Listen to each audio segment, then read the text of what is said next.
Hello, everyone, and welcome back to our Bible study in the book of Job. We are in chapter 9 today. We're going to see Job responding to his friend Bildad, who leveled some pretty heavy accusations against him and his family in chapter 8. If you would like our PDF with all the information on it, you can download it at tobelikechrist.com. That is the same information that I'm teaching off of, and it has pretty much all the details that we're going to go over today. Just to remind ourselves of the high-level overview of the book of Job, we are in the second section, and these are just my sections, the way that I broke down the book.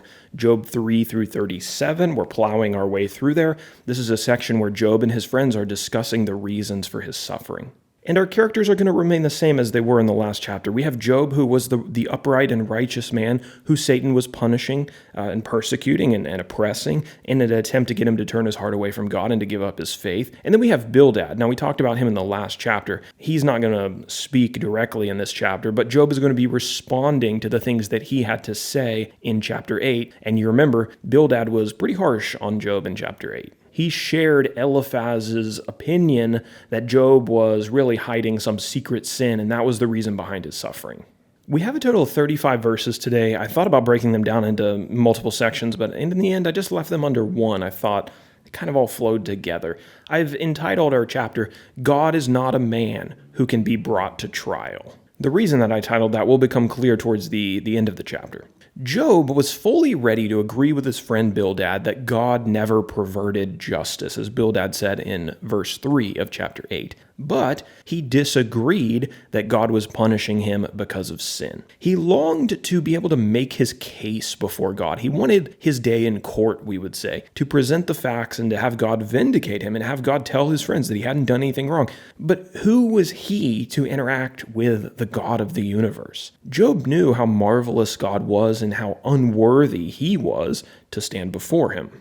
In verses 5 through 13, Job spoke of God's awesomeness. He described God as the one who moves mountains, shakes the pillars of the earth, who commands the sun to rise and set, who made the heavens and designed all the constellations in the heavens, the stars, as the one who works in secret, doing, quote, great things beyond searching out and marvelous things beyond number, in verse 10. He knew that no man had the right to question God as if he were his equal or bring God to court as if he were his equal. In a sense, Job wanted God to come down and to hear him out and to vindicate him. But in another sense, Job knew that if God were actually to come down, he would be so stupefied by God's majesty that he wouldn't even be able to open his mouth. He would be stunned into muteness by the incredible splendor of God, and he wouldn't dare speak a word to the one who possesses all wisdom and knowledge. Job knew that God knows our character and heart far better than we know it ourselves. And Job was afraid that while he believed that he hadn't done anything wrong, he hadn't sinned,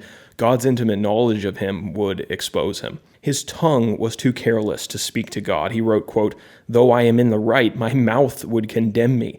Though I am blameless, he would prove me perverse. The holiness of God is enough to make even the most righteous human look like a filthy sinner, and Job knew that. Now, Job disagreed with Bildad that God would always bless righteous men, right? That righteous men would just have an easy life and a blessed life. Job said, I don't agree with that. Job here says some things, and I think some of these things are said, maybe he's venting some of his frustration, that he's the frustration that's building up in his struggling. He said that God treats all men alike and doesn't mind when calamity befalls innocent people. Now, that's not necessarily true, which is why I think this came out of frustration more so. And, Job also doesn't have a complete understanding of the nature of God. And we see that actually in this next statement. Job said, the earth is given into the hand of the wicked. He, that's God, covers the faces of its judges. If it is not he, who then is it? He says this in verse 24. He says, there's this unrighteousness on the earth. Wickedness overtakes the earth. The people who are supposed to be upholding justice, their eyes are covered, their faces are covered. And if it's not God doing that, then who is it? Now, he said this because he, like his friends, were ignorant of the existence of Satan, who we talked about in chapters 1 and 2. It was Satan who wanted justice perverted and who was actively trying to spread injustice throughout the world, just as he is today. Job and his friends, because they don't understand the dynamics in the spiritual realm, they're placing this all on God, saying, well, if it's not God who's allowing wickedness to spread over the earth, then who is it? Well, we have the answer to that. That is, it's Satan who's doing these things. And, Satan eventually will be dealt with by God. But for the time being, he has his reasons for permitting him to exist. Job was frustrated that he didn't have an arbiter, a go-between man, someone who could go to God on his behalf and to plead his case. He knew he couldn't do it himself, but he wanted somebody. And we're going to talk about that in our application section. This idea of an arbiter, of a mediator, you might call him, is really important in the overall story of the Bible. When our life is over, none of us will be able to stand before God and testify to our own righteousness. And no arbiter, no lawyer, doesn't matter how skilled they are, can make the case that we aren't guilty of sin. And that is why we want Jesus as our arbiter. And this is the way that the New Testament presents him. Jesus will not ask God to save us based on our righteousness, but based on his righteousness.